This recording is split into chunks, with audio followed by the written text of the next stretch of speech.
오늘 함께 나눌 말씀은 사무엘상 15장 1절에서 9절까지 말씀입니다. 네, 한번 읽어보겠습니다. 같이 교독하겠습니다. 사무엘이 사울에게 이르되 여호와께서 나를 보내어 왕에게 기름을 부어 그의 백성 이스라엘 위에 왕으로 삼으셨은즉 이제 왕은 여호와의 말씀을 들으소서.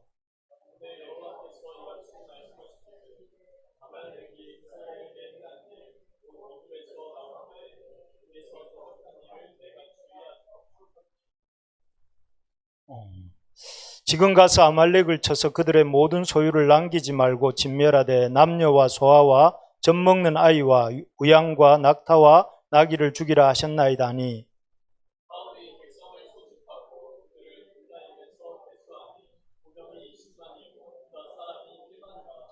사울이 아말렉 성에 이르러 골짜기에 복병시키니라.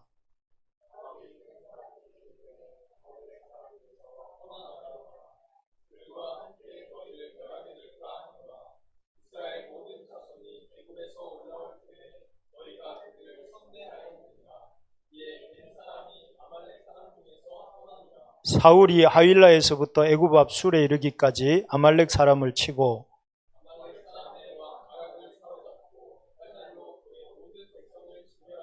같이요. 사울과 백성이 아각과 그의 양과 소의 가장 좋은 것 또는 기름진 것과 어린 양과 모든 좋은 것을 남기고 진멸하기를 즐겨 아니하고 가치 없고 하찮은 것은 진멸하니라. 아멘.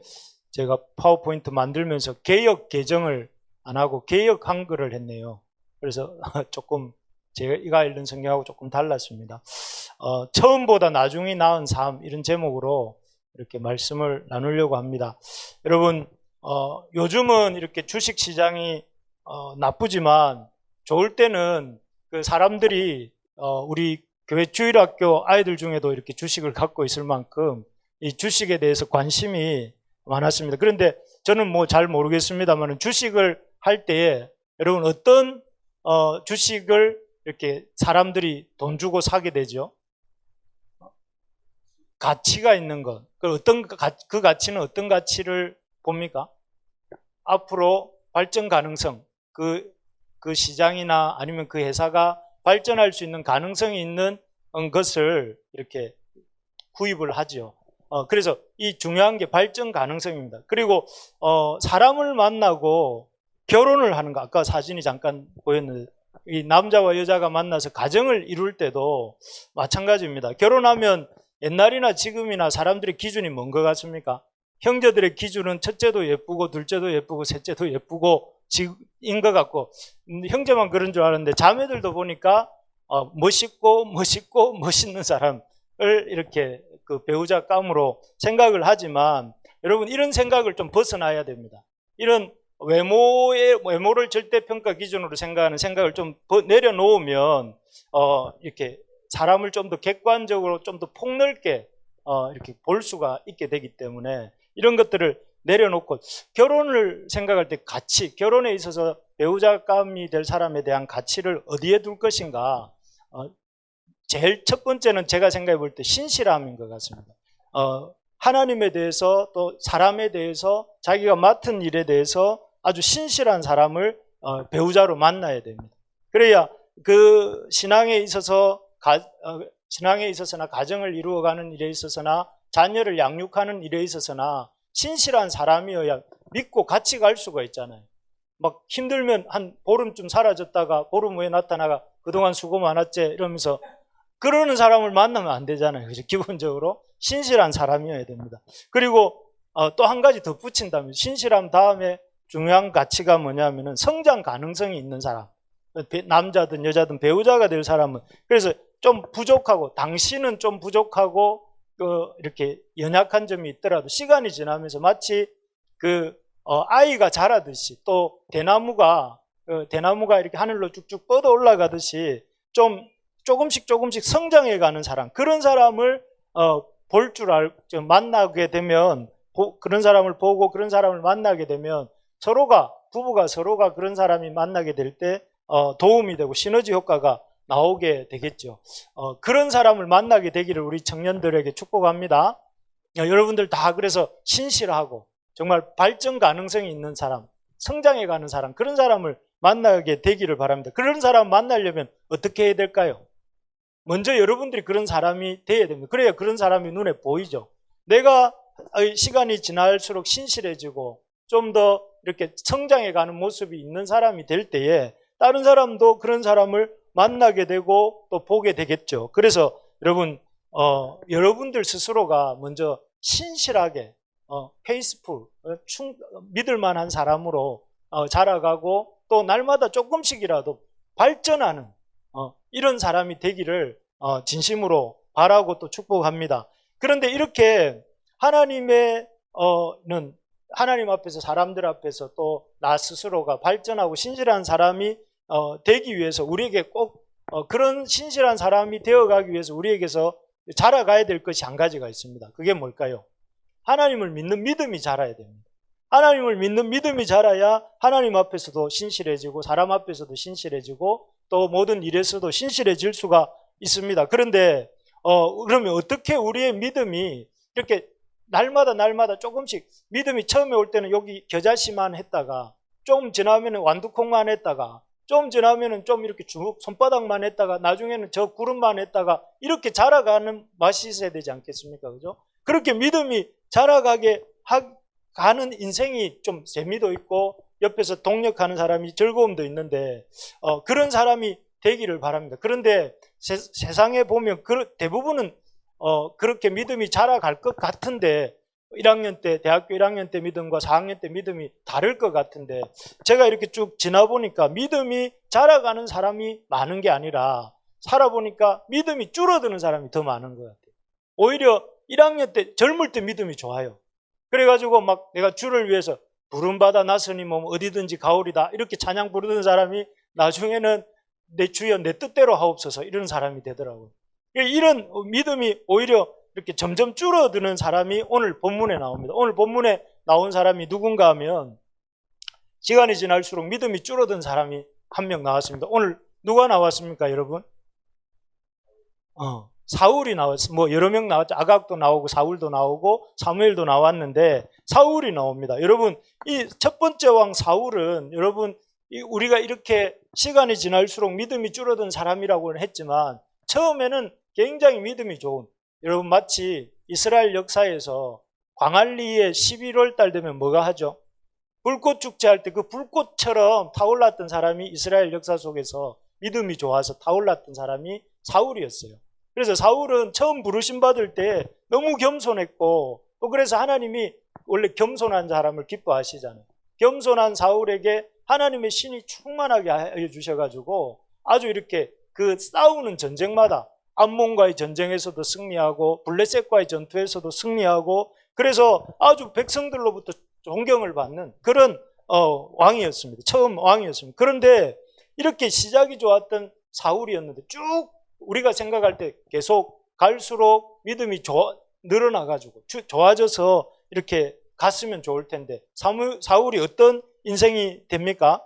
사울이 나중에 보면 하나님 말씀을 아주 이렇게 교만해집니다. 교만해져 하나님 말씀을 안 듣고 하나님의 신이 충만한 게 아니라 세상 신이 충만해져가지고 마지막에 누구를 찾아갑니까? 점쟁이를 찾아가요. 블레셋과의 전투를 앞두고 이 전쟁에서 승리할지 어떨지를 묻기 위해서 하나님께 나간 게 아니라 점쟁이를 찾아가고 나중에는 그 전투, 이전에 이겼던 블레셋과의 또 다른 전투에서 이제 그 세 아들과 함께 죽게 되죠. 그래서 아주 반전 아닙니까? 아주 그렇게 불꽃처럼 뜨겁게 타올랐던 사람이 어느 날 아주 이렇게 비참하게 전쟁터 이겼던 이전에는 싸워서 이겼던 대적들의 손에 의해 죽임을 당한다는 이런 결말로 끝이 나는데 왜 이 본문의 사울이 그렇게 시간이 지날수록 믿음이 늘어난 것이 아니라 줄어들었을까요? 믿음이 이스라엘의 초대왕 사울은 왜 이렇게 화려했던 인생이 이렇게 꺾이는가? 오늘 그 이유에 대해서 오늘 본문의 사건을 정점으로 사무엘상 15장을 정점으로 이제 사울의 인생은 내리막으로 가고 그 다음에 16장부터는 다윗의 인생이 쫙 올라오거든요. 왜 사울의 삶이 15장을 사건으로 계기로 해서 내려가는가 하면 이 말씀입니다. 하나님께서 오늘 읽어본 본문에 보면 사무엘상 15장 2절 3절 여기에 보면 이렇게 말씀하세요. 우리 한번 읽어볼까요? 나 오늘 레지날드를 위해서 이 본문을 넣었습니다. 같이 한번 읽어봅시다. 시작. 지금 가서 아말렉을 쳐서 그들의 모든 소유를 남기지 말고 진멸하되 남녀와 소아와 젖먹는 아이와 우양과 약대와 나귀를 죽이라 하셨나이다. 예, 여기 보면 하나님께서 아말렉이라는 족속을 진멸할 것을 명하십니다. 그래서 참 이걸 딱 읽고 나면은 아마 이 교회 내가 이 구절을 읽으면서 딱 머리에 떠오르는 것이, 교회를 안 다니는 사람들이 이 구절을 보면 하나님 너무 잔인하신 거 아닌가? 하나님 왜 저렇게 전투병이 아닌 비전투병까지 다 죽이라고 하시는가? 가축은 왜? 이렇게 생각을 할 수 있는데, 여러분 이 말씀이 굉장히 우리가 잘 해석을 해야 되는데, 당시 전쟁은 우리 성경의 역사는 우리 오늘의 시대에 쓰여진 게 아니고 그 당시에 쓰여졌잖아요. 그러니까 BC 한 1000년쯤 전에 이 역사가 기록된 거라면, 그 당시의 전쟁은 서로 간에 이렇게 진멸하는 전쟁이었어요. 그리고 문화적인 배경이, 우리가 갖고 있는 문화 수준과 윤리 수준과 의식 수준을 가지고 왜 그랬는가, 이렇게 생각을 해보면 이게 굉장히 참 이해가 안 되죠. 그러나 그 당시에는 이스라엘만 그런 것이 아니라 상대 국가도 이스라엘을 공격할 때 저런 식으로 완전히 그 폐허를 만들었다는 그런 것들을 염두에 두고 읽으면 이게 조금 그럴 수도 있겠다 이런 생각이 듭니다. 또 하나는 이 아말렉이 어떤 일을 이스라엘에 했는지를 보면 우리가 생각할 수 있는데, 이 3절 앞에 몇 절이 있을까요? 네, 똑똑한데요. 2절이 있습니다. 여기에 보면 3절 앞에 2절에서 아말렉이 어떤 일을 했느냐 하면, 아말렉이 이스라엘에게 행한 일, 곧 애굽에서 나올 때 길에서 대적한 일, 누구를 대적했다는 거예요? 하나님을 대적한 거거든요. 이스라엘을 대적했지만, 여러분 하나님이 애굽에서 이스라엘 백성들을 어떻게 건져내셨습니까? 애굽에서 이스라엘 백성이 원래 하나님의 백성인데, 하나님의 자녀인데, 그리고 애굽에 귀한 일을 해서 이렇게 데리고 갔잖아요. 그 애굽의 기금 문제를 해결하기 위해서 요셉이 갔다가 그게 VIP로 손님으로 가서 정착한 민족이 이스라엘이잖아요. 그런데 그 이스라엘을 400년 동안 이 애굽 사람들이 종으로 부리고 있었어요. 그래서 하나님은 그 바로를 10가지 재앙으로 치시고 이 기적을 일으키셔서 이 홍해를 가르시고 이스라엘 백성을 광야로 이끌어내셨습니다. 그래서 하나님은 온갖 어떤 그 기적을 행하셔서 온갖 힘을 다하셔서 바로로부터 이스라엘 백성을 구원하셔서 이렇게 광야에 데리고 나오셨어요. 데리고 나오셔서 이들과 하나님이 이제 그 하나님의 백성이 되어서 예배하도록, 하나님을 예배하는 백성을 만들려고 이렇게 나왔는데, 그 일을 누가 막았었느냐 하면은 아말렉이 막았은 거예요. 아말렉은 하나님이 이스라엘 출애굽 프로젝트, 이스라엘을 살리려고 하는 프로젝트, 이스라엘에게 자유를 주려고 하는 프로젝트, 마치 어머니가 자식을 살리려고 이렇게 하고 있는 그 상황, 또 의사가 그 환자를 살리기 위해서 이렇게 최선을 다하고 있는 그 상황에서, 그런 상황과 같은 상황에서 아말렉이 하나님의 그 모든 계획을 무산시키려고, 하나님은 지금 이스라엘 백성을 출애굽시키셔서 그 하나님을 예배하는 족속으로 삼으려고 하고 계신데, 이스라엘 백성은 그렇게 하나님이 애써서 애지중지 건져내신 이스라엘을 다 뒤에서 공격하면서 이스라엘을 이렇게 진멸하여서 이스라엘을 없애버리고 하나님의 계획을 완전히 허사로 돌리려고 하는 그 사람들이 누구였느냐 하면 아말렉이라는 거예요. 실제로 이때 사울이 아말렉을 진멸하지 않았기 때문에 나중에 에스더서에 가보면, 여러분 에스더서에 가보면 누가 나오는가 하면 하만이라는 사람이 나와요. 하만이라는 사람이 했던 일이 유대인 말살 계획을 세우고 그 왕에게, 아수에로 왕에게 자기의 창고에서 은 1만을 주면서 유대인들을 다 죽이게 해달라고 허락받는 장면이 나오잖아요. 물론 그 계획은 성공하지 못했지만, 거기에 보면 아말렉은 끊임없이 하나님의 백성들을 몰살시키고 하나님의 백성들을 이렇게 다 이렇게 없애버리려고 하는 그런 세력으로 이 성경에서 기록되고 있어요. 그래서 하나님은 하나님의 역사를, 하나님의 구원 역사를 이렇게 방해하고 이스라엘 백성을, 하나님의 자녀들을 이 땅에서 존재하지 못하게 만드는 그런 사람들이었기 때문에 하나님이 이렇게 말씀하신, 아말렉을 쳐서 그들을 이렇게 진멸하라고 이렇게 말씀하신 거예요. 마치 이런 것 같죠. 앞에서도 얘기했지만 이 암이 걸리면 암세포를 의사가 이렇게 수술하러 들어가 가지고 암세포를 봤는데 이 암세포가 약간 좀 너무 불쌍하니까 한 번에 다 도려내면 불쌍하니까 조금 남겨놓고 나올 수 있습니까? 그럴 수 없잖아요.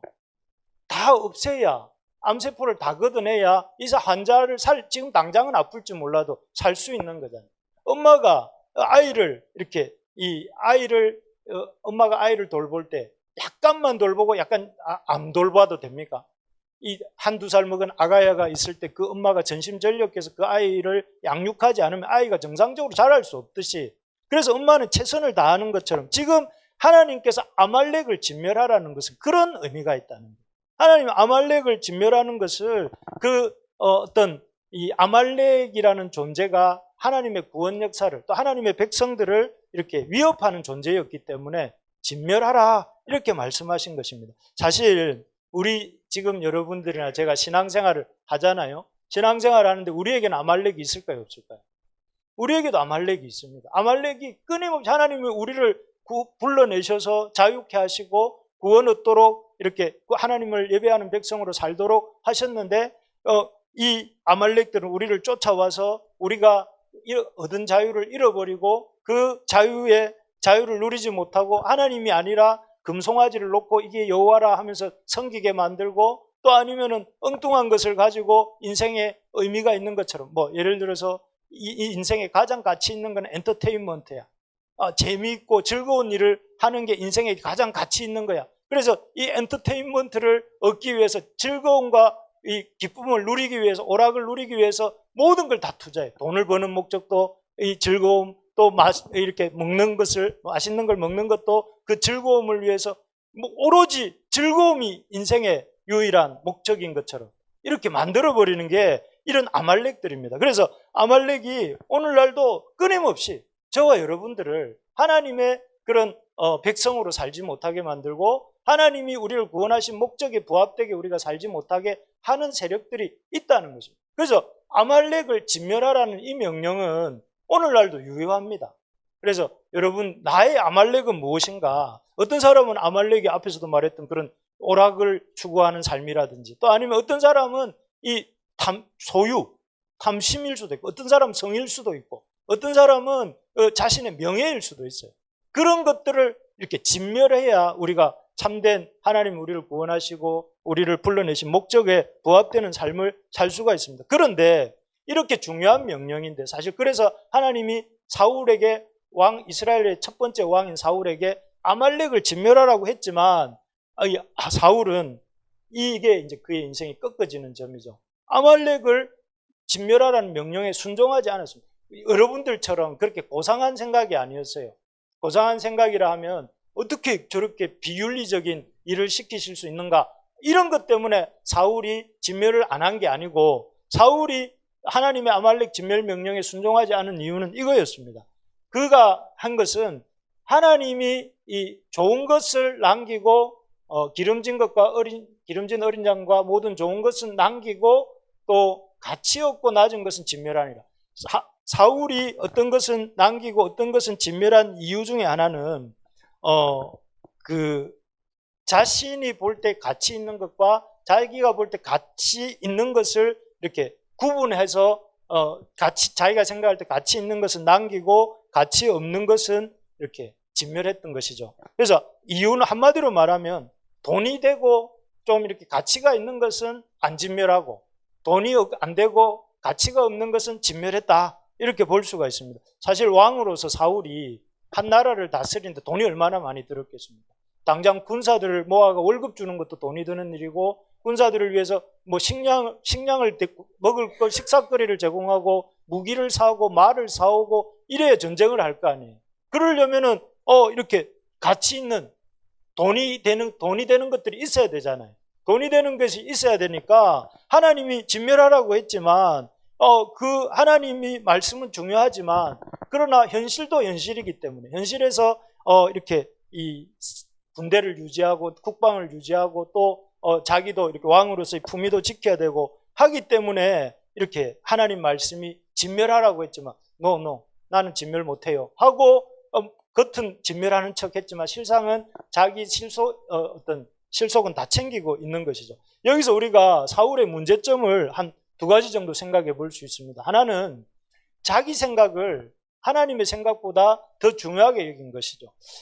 사울이 생각해 볼 때 아말렉을 진멸하라고 하셨지만 자기 생각에 아말렉 왕 아각을 살려두는 게 좋을 것 같아요. 왜냐하면 아각을 살려두면 또 그 아각을 인질로 해가지고 좀 더 받아낼 수도 있고 또 그리고 기름지고 앞에서 봤던 것처럼 이런 양과 소에 가장 좋은 것, 기름진 것, 어린 양 이런 거 남겨두면 나중에 이런 좋은 짐승들로부터 가축들로부터 또 다른 가축들을 얻을 수 있으니까 이렇게 생각을 했을 것 같아요. 그래서 자신의 생각에 앞으로 유익이 될 가치 있는 것들을 남겨두고 가치 없다고 생각하는 그 하나님께서 진멸하라고 하셨지만 자기 생각에 가치 있는 것은 남겨두고 그렇지 않은 것은 이렇게 내려두고 없애고 그렇게 해서 결과적으로 이런 생각 때문에 사울은 역사의 무대 밖으로 이제 점점점 걸어가게 됩니다.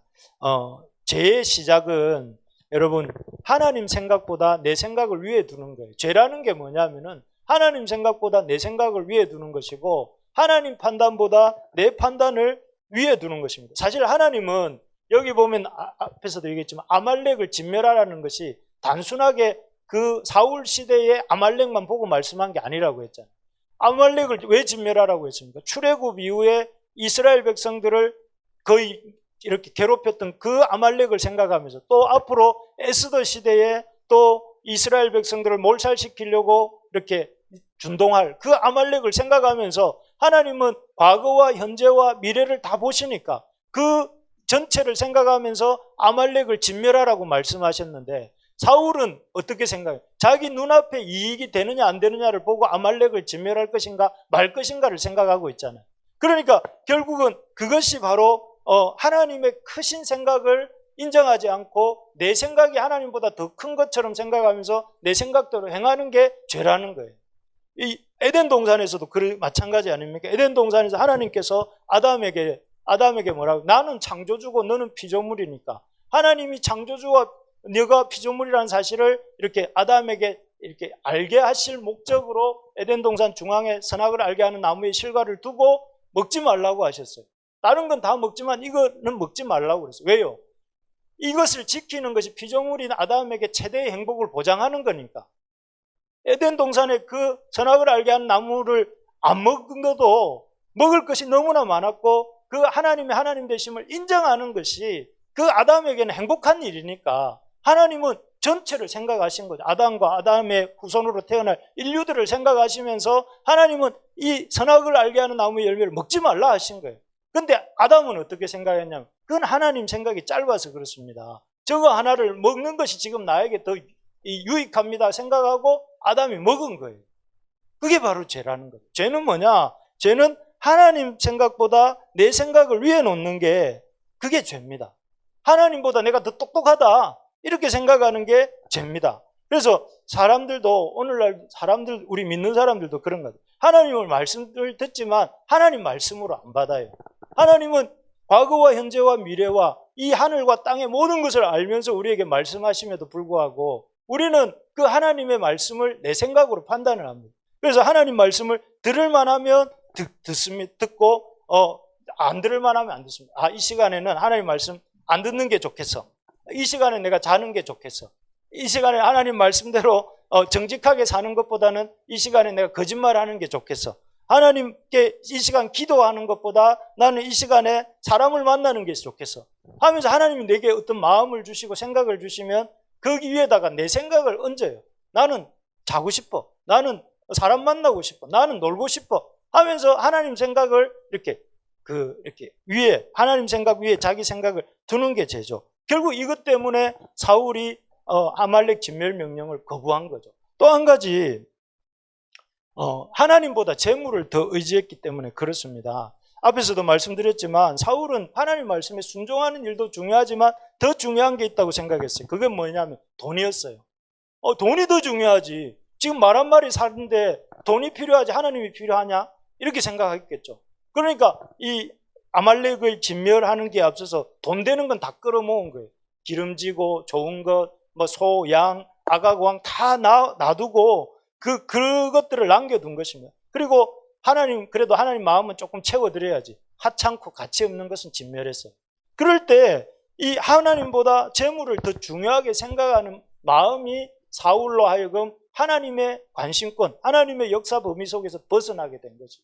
그 불꽃이 사그라들게 된 거예요. 그래서 디모데전서 6장 10절에 보면 우리 같이 한번 읽어봅시다. 시작. 돈을 사랑함이 일만하게 뿌리가 되나니.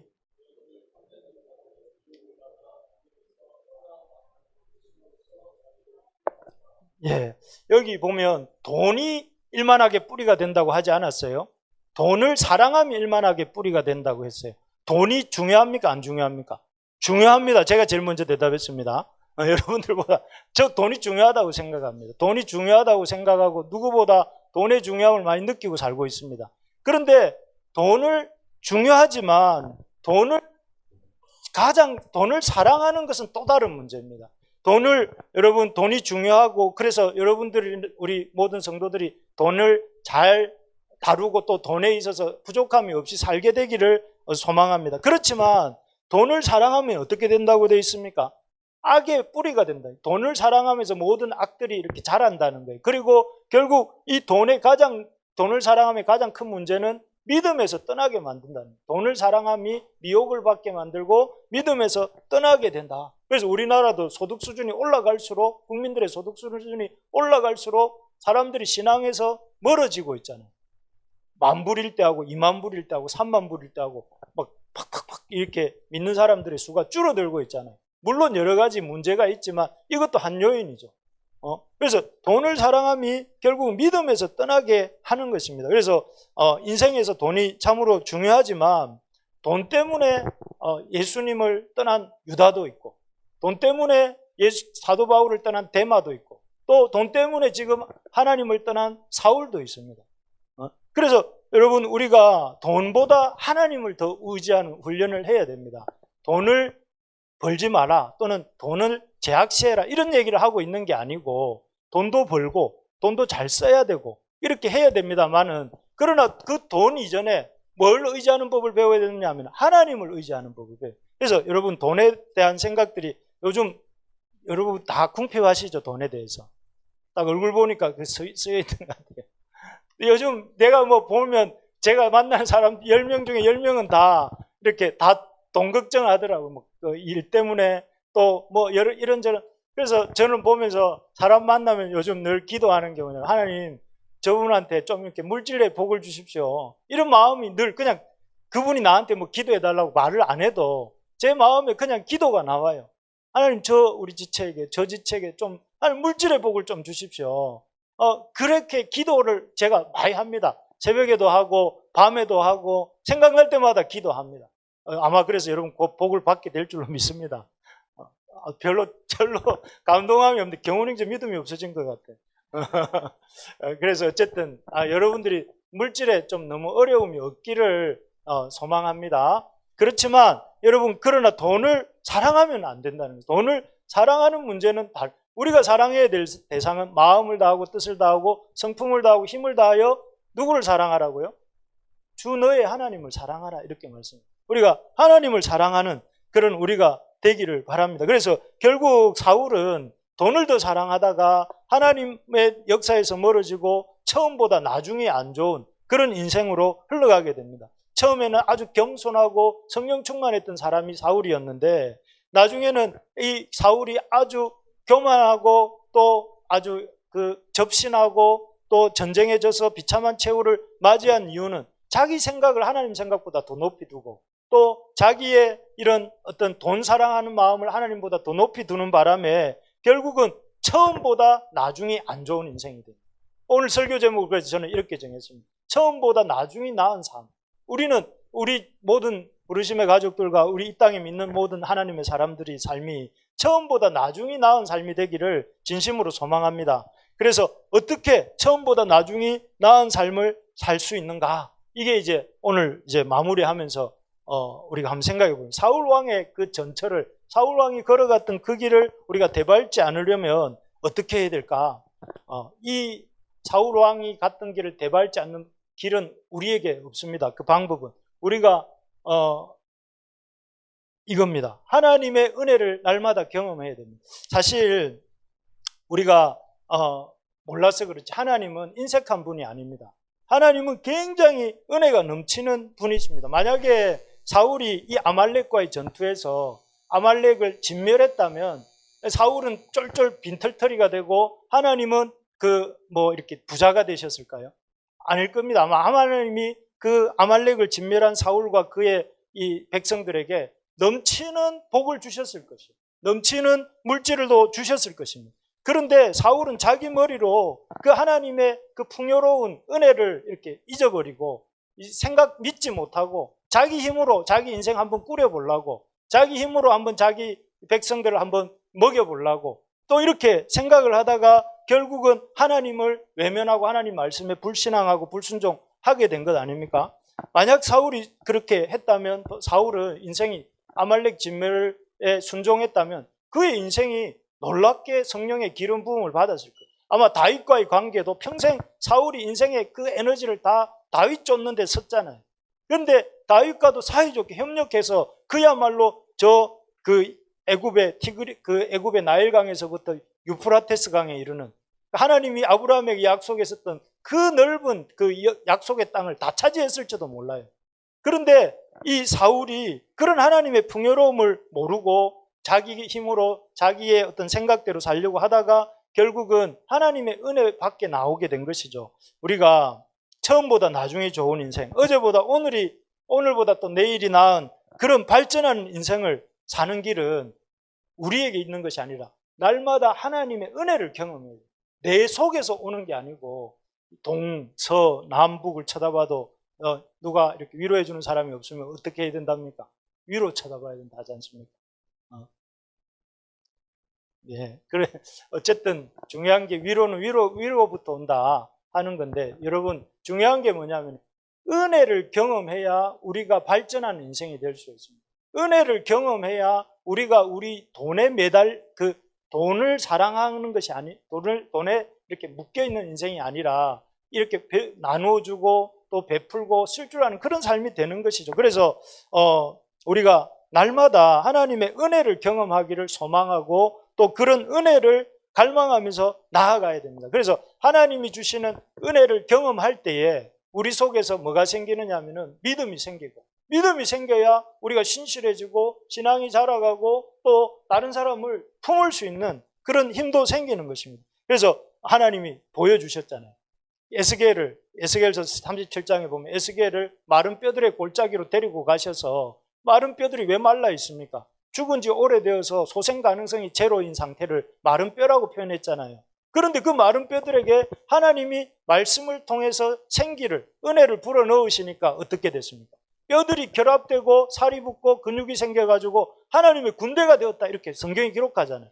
결국 하나님은 은혜거든요. 하나님의 은혜가 임할 때 우리의 인생이 바뀌는. 그래서 여러분 다른 게 아니라 처음보다 나중에 나은 삶을 사는 길은 하나님을 만나야 됩니다. 이게 부흥이에요. 하나님을 만나는 것이 부흥이고 하나님을 만나는 것이 다시 사는 것이고 하나님을 만나는 것이 우리의 인생이 변화되는 것입니다. 그래서 여러분 은혜 받는 자리를 사모하시기 바랍니다. 교회 새벽기도에 오라 이 말 아닙니다. 이렇게 말한 것 자체가 이미 오라는 것 같긴 하지만 아니고 어디에 있든지 여러분 하나님을 만나는 삶을 살아야 되는 것이. 여러분 집에서든 어디 출타하면 그 장소에서든 하나님을 만나는 일에 애써야 됩니다. 또 예배드리는 자리를 할 수만 있다면 빠지지 말고 잘 드리시기 바랍니다.